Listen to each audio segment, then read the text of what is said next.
En los siglos XVIII y XIX, el mundo se transforma radicalmente y se inician procesos cuyo desarrollo y consecuencias perdurarán hasta nuestros días. Podemos sintetizar lo anterior refiriéndonos a los aspectos siguientes. 1. La Revolución Francesa y sus consecuencias en el plano social y político. 2. La Ilustración en cuanto al conocimiento y concepción del hombre y la sociedad. Y 3. La revolución industrial en lo económico y social, asociada al surgimiento del capitalismo y socialismo. Revolución Francesa. Con la Revolución Francesa de 1789, una monarquía católica sufre el enjuiciamiento y decapitación del rey y su esposa. Entra en crisis la monarquía absoluta como modo de gobierno fundada en una sociedad estamental con clases privilegiadas, la nobleza y el clero, dando lugar a nuevas formas que consultan la participación del pueblo. La independencia de los Estados Unidos de Norteamérica mostró que era posible otro modo de gobierno respetuoso de los derechos fundamentales de las personas. Los monarcas europeos resistirán estas transformaciones, uniendo fuerzas para oponerse y reprimir los intentos de cambio a través de movimientos sociales. El proceso iniciado con la Revolución culminará en el siglo XIX con el establecimiento de monarquías constitucionales o repúblicas de Europa. La Iglesia, percibida como defensora del poder real y opuesta a las nuevas ideas de la Ilustración, sufrirá persecución y medidas que afectarán su misión, tanto en la evangelización como en sus medios materiales: prohibiciones, expulsiones, ejecuciones, confiscaciones de bienes, etc. Los principios políticos y sociales que inspiraban la Revolución Francesa y que se expandirán por toda Europa y el mundo eran: la soberanía popular con gobernantes elegidos por sufragio universal. Esto echa por tierra la monarquía absoluta y la consideración de los reyes puestos por Dios y representantes de Dios, conocido como el antiguo régimen. Un régimen de libertades, que supone separación de la Iglesia y el Estado, libertad de conciencia, libertad religiosa y de asociación, libertad de prensa. La reivindicación de los derechos del hombre, la exclusión de la religión como principio estructurante de la nueva sociedad, el principio que permite fundamentar un nuevo orden político y social. Será el individuo humano y sus derechos naturales, accesibles a la razón y que todos pueden reconocer. Durante el siglo XIX, Europa vive la restauración política y el romanticismo anti-ilustrado y antirracionalista. Después de los excesos de la Revolución Francesa y de la era napoleónica, busca orden y tranquilidad, que se cristaliza en una nostalgia por el pasado y particularmente la Edad Media cristiana. El Papa, en cuanto soberano temporal de los llamados Estados Pontificios, aparece como un opositor a la unificación italiana y aliado con las monarquías tradicionales. Al mismo tiempo, se producen estallidos sociales, especialmente en Francia y Alemania. Mientras tanto, en América Latina, tiene lugar la independencia de los territorios latinoamericanos de la corona española. Dominios que antes eran del rey, ahora se declaran soberanos. Habrá católicos en uno y otro bando. El Papa no reconoce de inmediato la soberanía de Chile, para evitar conflictos con el rey de España. Solo lo hará en 1840. Como pensamiento característico de esta época destaca el liberalismo, un sistema filosófico, social, económico y de acción política que promueve las libertades civiles y el máximo límite al poder coactivo de los gobiernos sobre las personas. Se opone a cualquier forma de despotismo y es la doctrina en la que se fundamentan el gobierno representativo y la democracia parlamentaria. Sus características principales son el individualismo, que considera a la persona individual como primordial por encima de todo aspecto social o colectivo. La libertad, como un derecho inviolable que se refiere a diversos aspectos: libertad de pensamiento, de expresión, de asociación, de prensa, etc., cuyo único límite consiste en la libertad de los demás, y que debe consistir en una garantía frente a la intromisión del gobierno en la vida de los individuos. La igualdad entre los hombres. Todos los ciudadanos son iguales ante la ley y para el Estado. El respeto a la propiedad privada como fuente de desarrollo individual y como derecho inobjetable que debe ser salvaguardado por la ley y protegido por el Estado. La cuestión romana. En el contexto de la unificación italiana, el papado pierde sus territorios, conocidos como estados pontificios. En 1870, las tropas italianas ocupan Roma, se reconoce autonomía al Vaticano. El Papa se declara prisionero y reclama la devolución de sus territorios, concitando la solidaridad de los católicos de todo el mundo. La cuestión solo se resolverá en 1929 con los pactos de Letrán. La Ilustración. Se inicia a finales del siglo XVII. Sus líderes intelectuales se consideraban a sí mismos como la élite de la sociedad, cuyo principal propósito era conducir al mundo hacia el progreso, sacándolo del largo periodo de tradiciones, superstición, irracionalidad y tiranía. Se alejó de las creencias religiosas para explicar el mundo y sus acontecimientos a la luz de la razón. Sus principales características son: antropocentrismo. Hay un nuevo renacimiento en que todo gira en torno al ser humano alrededor de su razón. Racionalismo. Todo se reduce a la razón y a la experiencia sensible, y lo que ella no admite no puede ser creído. Hipercriticismo. Los ilustrados no asumen sin crítica la tradición del pasado y por ello desdeñan toda superstición y superchería, considerándolos signos de oscurantismo. Como fruto de los ideales de la Ilustración, en geografía se termina la cartografía de todo el globo, a excepción de los círculos polares y algunas regiones de África. En física, óptica y matemáticas, los avances son impresionantes, gracias a las contribuciones de Sir Isaac Newton y otros estudiosos.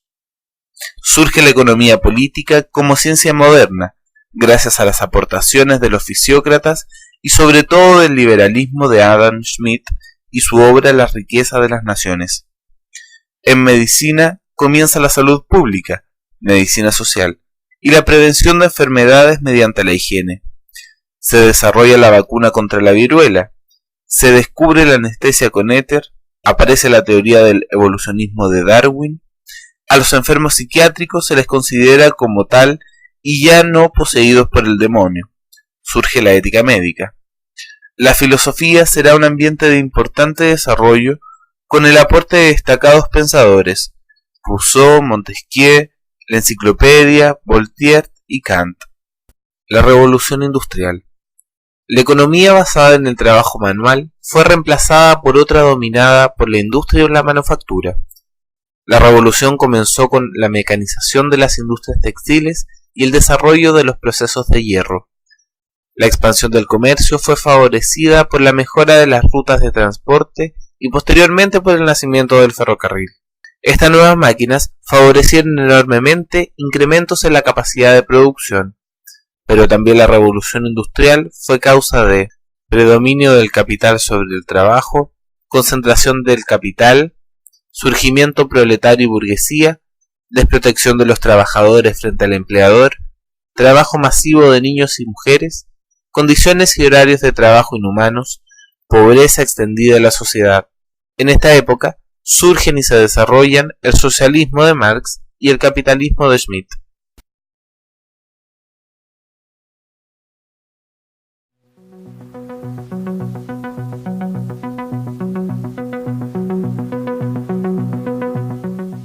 En el siglo XX se dio un desarrollo tecnológico como nunca antes se había dado. Fue tal el desarrollo que se llegó a pensar que la ciencia y la tecnología resolverían los grandes problemas de pobreza en el mundo y se acabarían las diferencias entre los países. Ya no habría más países ricos ni países pobres. No sucedió así. En lugar de acabar con las diferencias, los países ricos se hicieron más ricos y los países pobres se hicieron más pobres. Es decir, se agrandaron las diferencias. ¿Por qué? Para entender el gran avance tecnológico de este siglo, es necesario entender lo que son la electrónica y la microelectrónica. Toda la materia existente en el universo, desde las estrellas que pueblan al cielo, hasta la pluma con la que ahora escribes, incluso nosotros mismos, Estamos hechos de átomos. El átomo es la partícula más pequeña que existe en el universo. Tiene la forma de un diminuto sistema solar.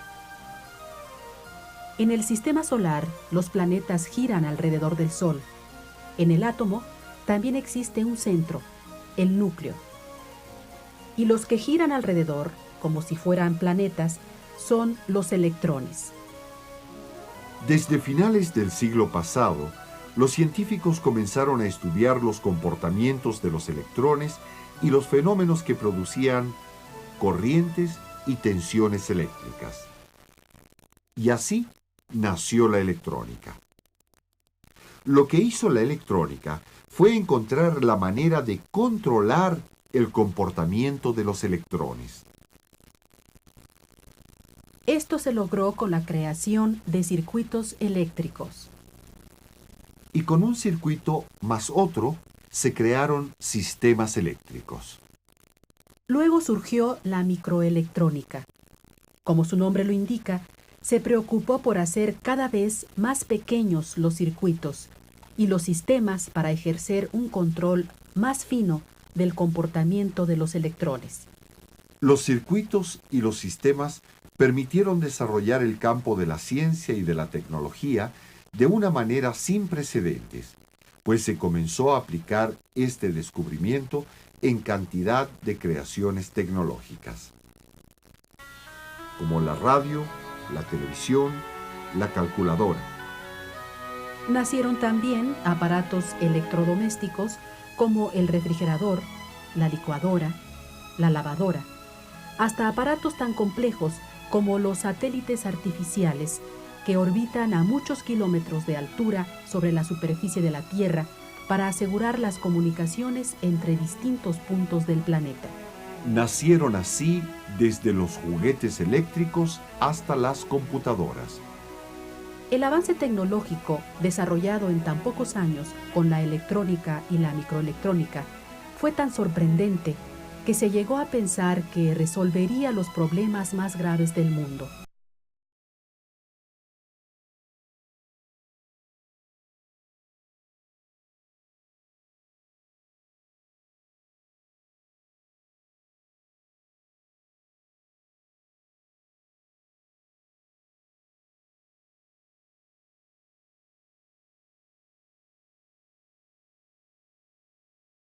Crearon nuevos medios terapéuticos y de diagnóstico.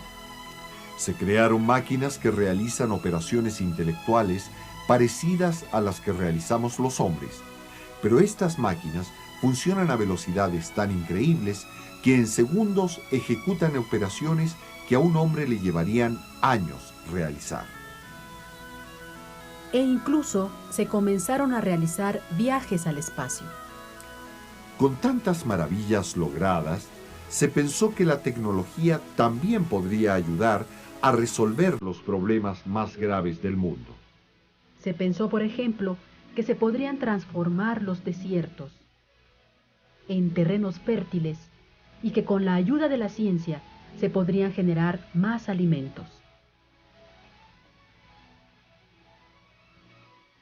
Se pensó que se podrían aprovechar los recursos del mar, que se podrían aplicar los descubrimientos de la genética para multiplicar la producción, que se podrían crear alimentos artificiales.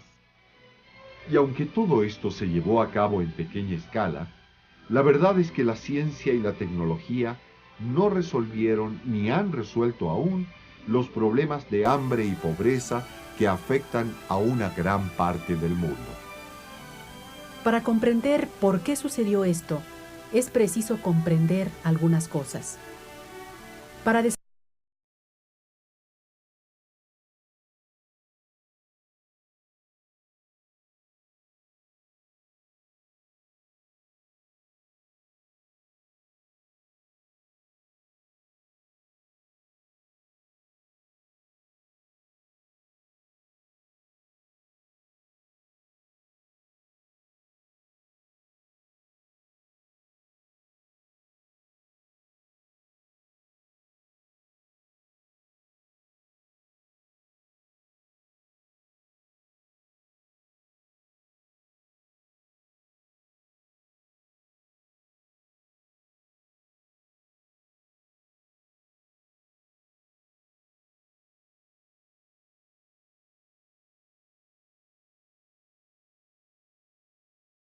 Esto se debió principalmente a tres razones.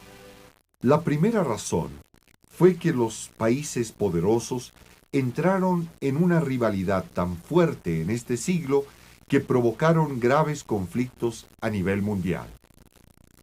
Causaron las dos guerras mundiales y por ese motivo mucha de la ciencia y de la tecnología fue orientada a hacer más eficaz la forma de guerrear. Perfeccionaron los sistemas de defensa, pero sobre todo, desarrollaron los sistemas de ataque a extremos nunca antes vistos. También fue por rivalidad. Los dos bloques sociopolíticos surgidos después de la Segunda Guerra Mundial, el capitalismo y el comunismo, eran tan opuestos que comenzaron a rivalizar en todos los campos. Así, aunque ya no había guerra, siguieron desarrollando una tecnología orientada a la guerra. O bien, se enfrascaron en una competencia por dominar el espacio. El dinero gastado en la producción de armamento y de naves espaciales habría alcanzado fácilmente para resolver el problema del hambre en el mundo. Y es aquí donde entra la tercera razón. Quienes realmente tienen el poder económico para desarrollar la ciencia y la tecnología son las grandes empresas del mundo, las transnacionales. Y como a toda empresa comercial, a las transnacionales les interesa la ganancia económica, es decir, solo van a producir aquello que pueden vender. Es decir, van a orientar su ciencia y su tecnología solo a aquello que les reporte beneficios, aunque gran parte del mundo tenga otras necesidades más urgentes, necesidades de sobrevivencia.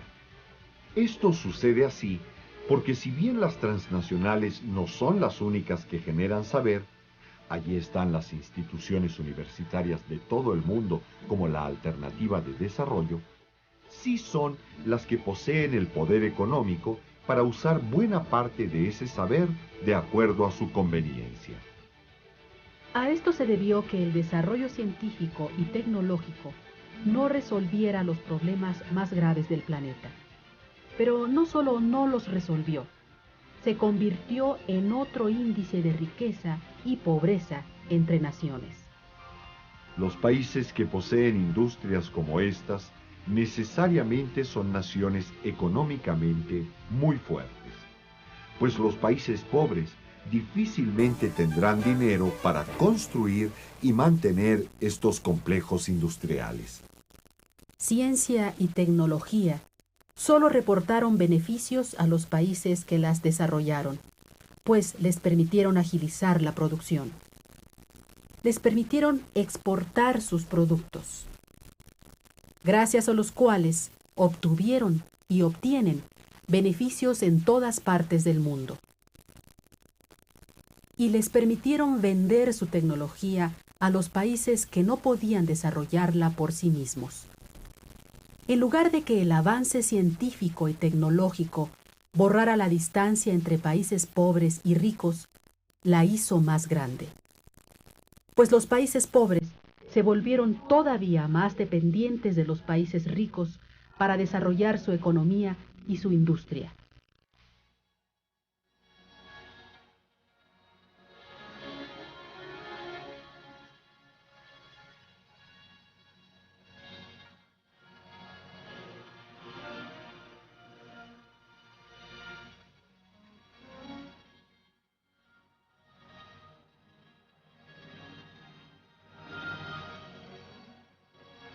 Así fue como durante este siglo, los avances científicos y tecnológicos agrandaron las diferencias entre los países.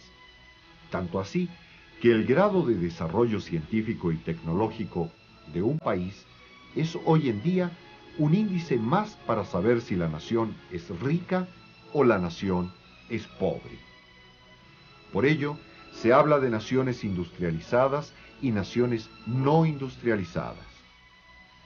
Sin embargo, este mismo desarrollo científico y técnico permitió entender que muchos de los problemas actuales no son de países ricos o países pobres, sino del planeta completo. Problemas ecológicos. Problemas de salud. Problemas de hambre y de pobreza que también afectan a los países del primer mundo. Ahora se sabe que solamente enfrentándolos todos juntos es como se podrán superar, y que si la ciencia y la tecnología han tenido avances tan sorprendentes en este siglo, se puede esperar que muy pronto nos ayudarán a resolver estos graves problemas que aquejan al mundo.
Ya que no lo usan, ¿qué les pasa? ¿Quién usó esto? La cadena lo acaban de usar. No, pero se le está quemando lo que está dentro. ¿De quién es? No, se salta solo. ¿Qué? Salta solo eso. ¿Salta solo o qué?